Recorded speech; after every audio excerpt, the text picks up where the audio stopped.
arc to it. So if the universe came into existence, so when you said initially, my preposition to you doesn't make sense, I would beg to the contrary. I would say rather it's the only plausible explanation, because the other explanation that you are considering is that the universe came from nothing, by nothing, when nothing by definition is the absence of everything in anything. So how can nothing give rise to something?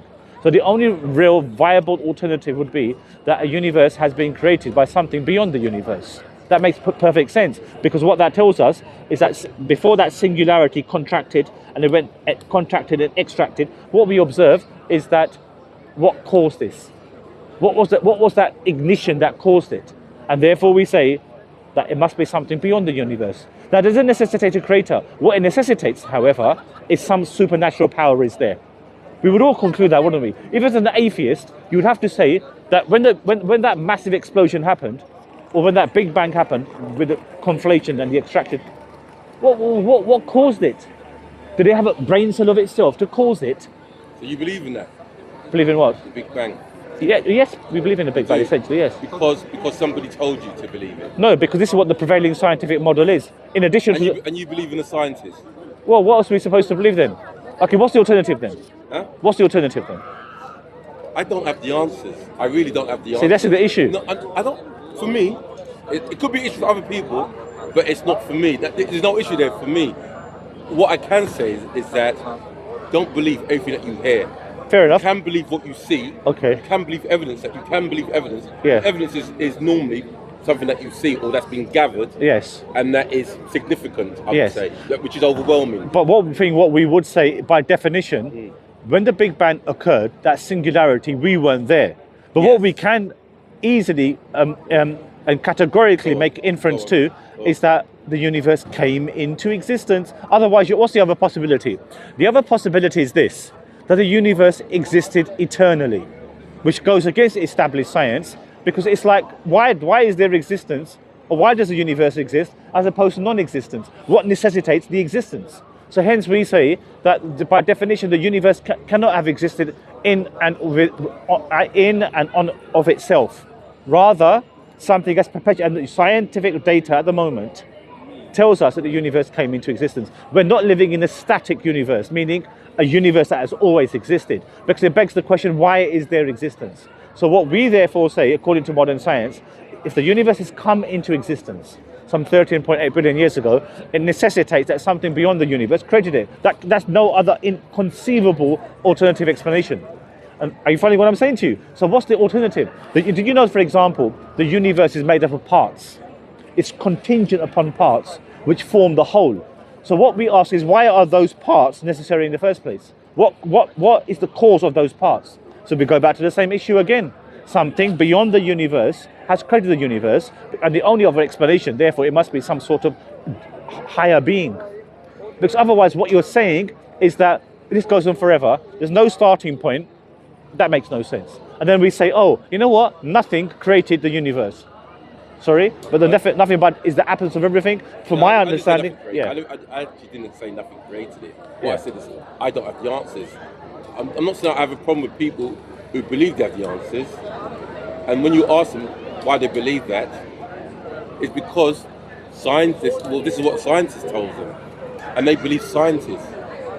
I just believe that scientists as well, they have a narrative.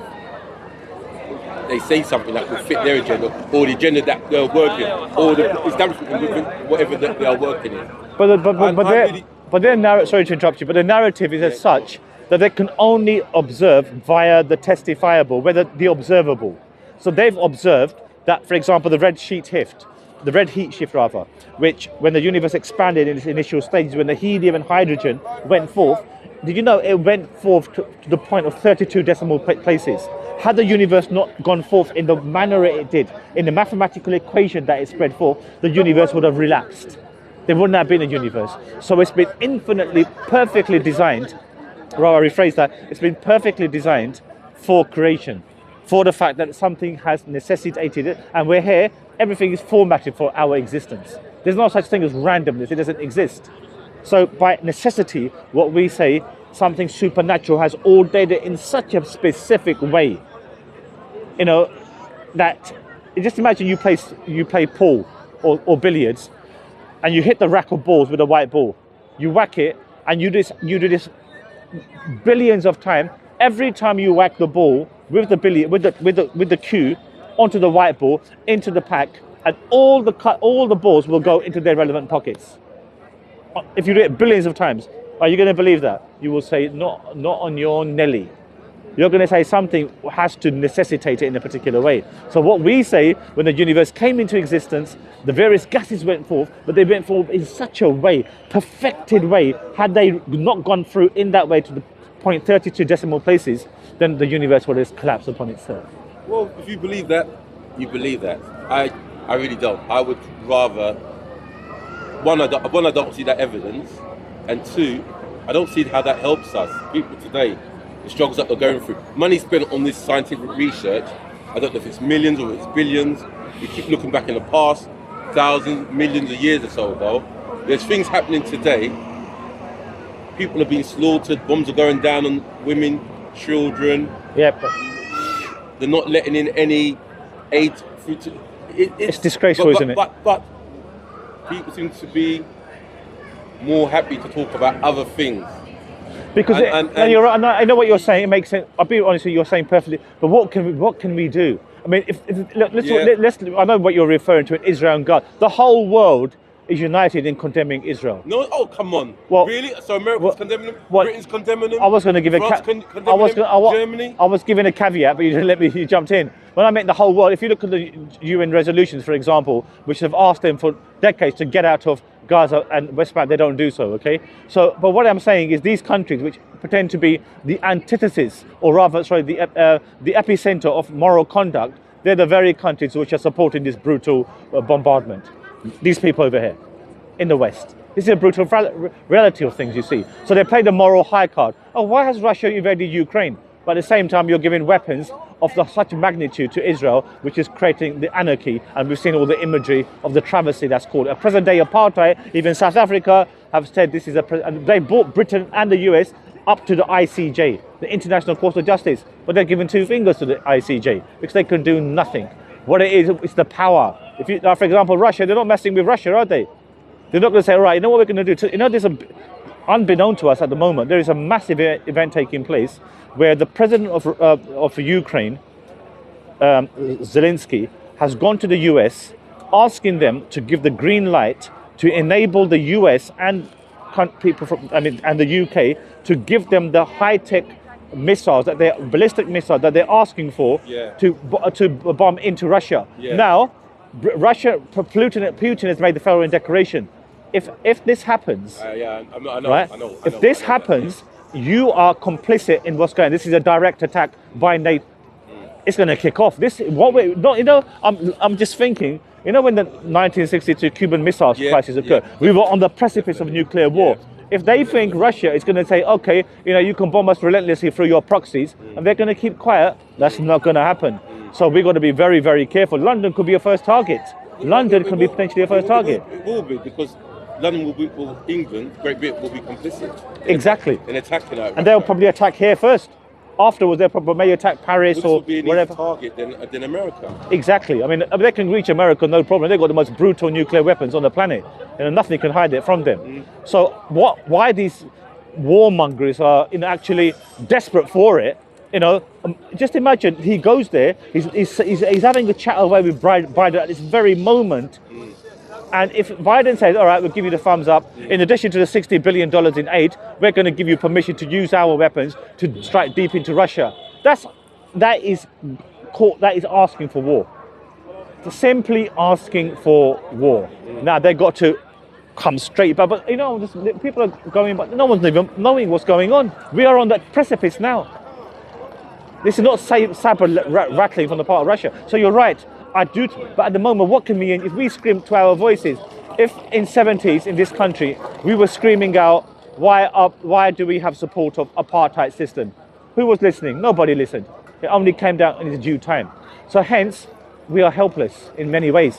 But we've got to unite as people to say this is not acceptable. All these protests which have taken place in central London over the course of 1 year, democracy in action. Let's go and protest. You exercise your democratic right. But stuff your democrat, like, we're going to do what we please, even the millions of you circulate around central London. This is democracy for you, the beauty of democracy.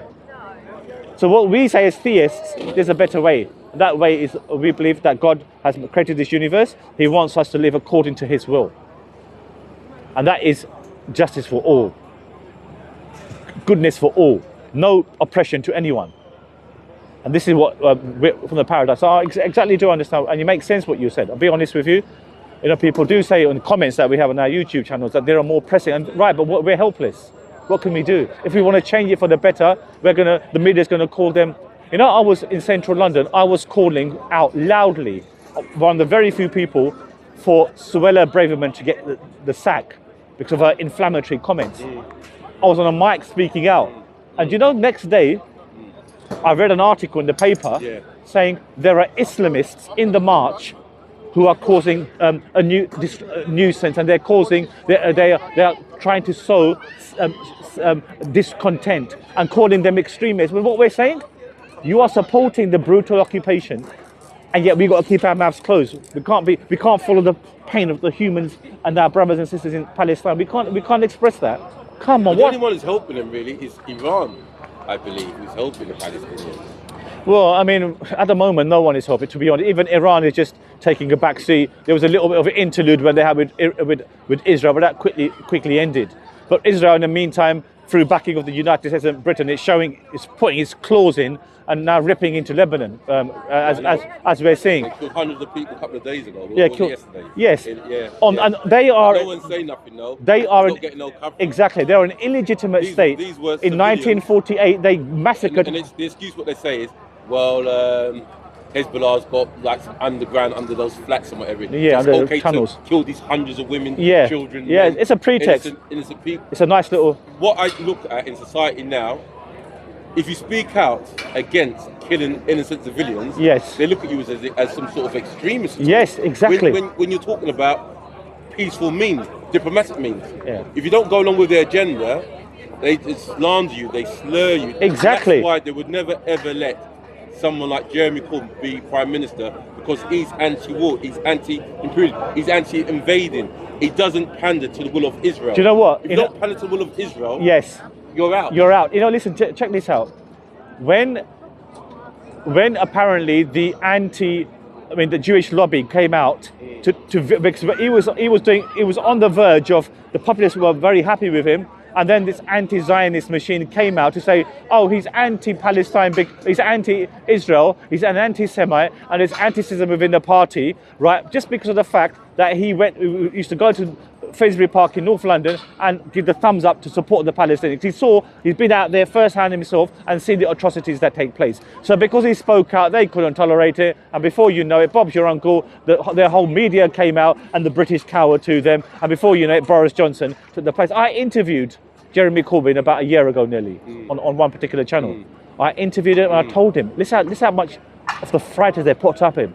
When I put the mic next to him in Finsbury Park, going back about 8, I said, Joe, I said, listen, you would have been, people know you would have been the Prime Minister of this country, right? And we know the Zios came after you. And you know what? He got frightened. When I said it, he said, no, don't talk about it. Let's just speak about other things. He just went like that because he knows that if he starts speaking out again, they're going to come after him. And they can just finish you just like that, as they say. So the problem we got over here, they're pulling the wool over the people's eyes. That's what they're doing. If you speak out against Israel, they call you anti-Semitic. That's what they call you. Anti-Semitic. On YouTube, you can criticize Jesus Christ. You can criticize anyone, America. But you cannot criticize Israel. Israel. They call you anti-Semitic. And they've got. It's like they're above any other human being. Precisely. And on YouTube, there is actually their policymakers in the US will come in the open and tell us this. They say, they basically say we've got you wrapped up in our gloves. And they say to you, and they basically say that we've got our machine in progress. The moment that people in Europe speak out against Israel, we'll accuse them of being deniers of the Holocaust. If anyone speaks out against them in America, they're called anti-Semitic. Notice the different way they do it. The ones in Europe are referred to as Holocaust deniers. The ones who do it in America, they're deemed as anti-Semites. So they've got everything, because we know they control everything like with a grip. 48% of America's billionaires are Zionist Jews. That's a brutal fact. They control affairs. But the moment you say that, zitch, they'll have you. You know that's the truth. Yes. That's why Benjamin Netanyahu can stand in the middle of the UN, braggadocio as far as as I'm ever. concerned, there's really not a lot of difference between Netanyahu and Hitler. Yes, absolutely. But here we are, they're in supporting of him. They're supporting him. Then they support Nazism. There's no difference. There's no difference between what he does Yes. and what Hitler was doing. Absolutely, yes. My friend, it's been great speaking. At least we can agree politically. Yes. Definitely. Brilliant. But can I compel you maybe to get a copy of the Quran free of charge on the table we got there? I'm going to be honest, yeah? Yeah. I don't literally read any papers. Okay, no problem. Paperback or anything at all. All right, that's fine. But at least we agree on that. What's going on. Because it shows to me you're a decent human being. And you're not blind to what's going on. But it shows to me as something else. You've got excellent qualities about you. You've spoken up, and that's good, and I respect you for that. Well done, my friend. You have a great evening. Take care. Take care of yourself. God bless you. Take care. Very pleasant man. Very, very pleasant. Okay, he doesn't believe in these things, but he's got a human heart, you see. So seeing what's happened, he's spoken up. And that's all we can do, you see. And may Allah guide him, inshallah. Allah put this in his heart to reflect, inshallah. Assalamu alaikum wa rahmatullahi wa barakatuh. Yeah, so like I said, you know, we're here to not just speak about, we need to speak about these issues in relation to how can you be a human being and not feel the, you know, the suffering of what Palestinians have been going through for decades, which is now, you know, reaching its culmination in the ethnic genocide, South Africa. So, you know, we need to be really reflective upon this point. So again, I mean, obviously these are objectives that it's out of our hands. What is in our hands, we're doing whatever we can. We're trying to propel Islam because Islam is against oppression. Islam is against injustice. Islam is ubiquitous to everyone, hence it's spreading. So we make a further attempt now to try to call people to the religion now. Let's see what happens. Free information, Islam. Have a read for there, please. Good evening to you. Free information, Islam, perhaps?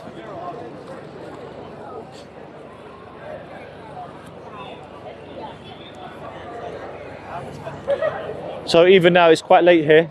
I think it's pushing 8 p.m. if I'm not mistaken, or perhaps it's gone by there as well. So we're looking, I think it's gone well by, in fact. It's 8:30. So I think we're not going to be here for too much longer, but it's been a productive day. We've had 3 shahadas, people have been taking the leaflets left, right and centre, and we're fully expecting, inshallah, over the next few minutes, that further attempt will be made. So we're only going to be here for a short while longer, but it's been excellent so far. Good evening to you both. Free information, Islam. Very informative. Thank you.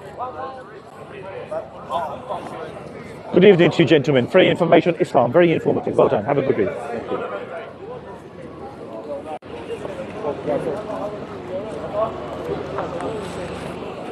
Good evening, sir. Free information, Islam. Have a read through there. Evening, sir. Free information, Islam.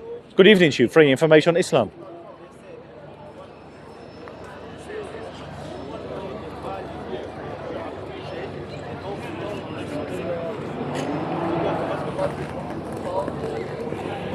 Good evening to you. Free information, Islam. Very informative.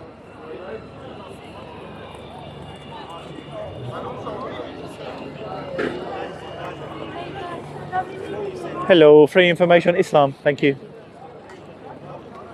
Okay, that's enough, I think. Let's quit up now. Assalamu alaikum wa rahmatullah. I'll have a little break, brother. I feel a bit exhausted after that. Last time I charged it was weeks ago, but then again, we haven't been using it much. Are you finished, brother? Yes, brother. Inshallah. Let's shut this thing. Yeah. Remember, we had 3 of them, and then the van got stolen.